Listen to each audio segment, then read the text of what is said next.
I've done some serious hours on the gym floor, both as a PT and for my own training. So you can imagine I've seen some shit.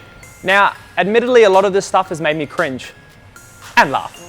But nothing makes me shake my head more than when I hear someone that's new to health and fitness tell me that they don't perform certain movements or exercises based on the way it'll make them look. Example 1, guys that don't deadlift purely because a bodybuilder on YouTube told them that it would make their midsection thick and ruin their shoulder to waist ratio. For starters, 90% of us will never be lean enough for this to even be noticeable, let alone a fucking problem. And secondly, shoulder to waist ratio, guys, really? Is that honestly where we are as a human race now? You think your value as a bloke is predicated on how narrow your waist is subjective to your shoulders? The reason you're alive isn't because your dad had a narrow waist and looked good in skinny jeans. It's because he rode a hog, had a sick mustache. Now ladies, don't go thinking you're off the hook either because you're just as bad. There's a large majority of you out there that won't even go near an exercise unless it involves making your ass look bigger. I'm not going to get into it in this video, but training chest and shoulders will not make you look bulky.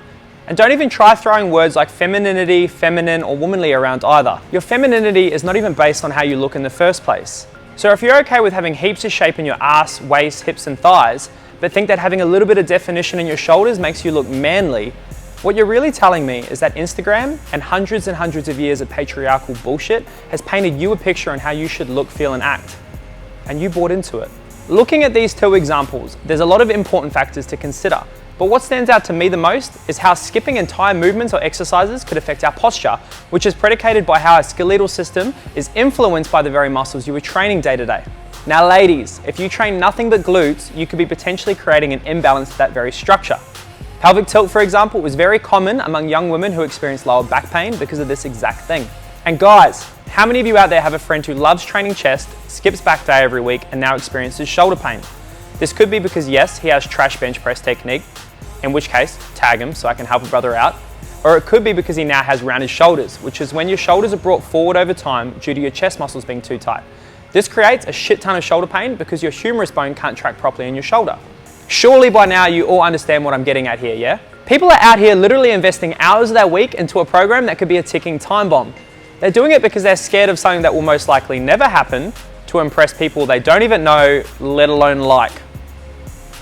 The point I'm trying to make, ladies and gentlemen, is that unless you're an amateur or professional bodybuilder that is literally getting judged on shoulder to waist ratio and glute striations, then you should be focusing on a well-rounded program instead of nitpicking things purely because someone on YouTube told you so.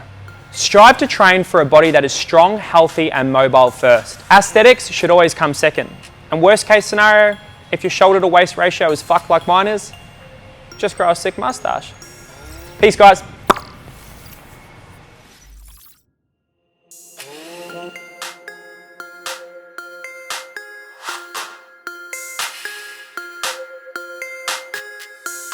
Oh.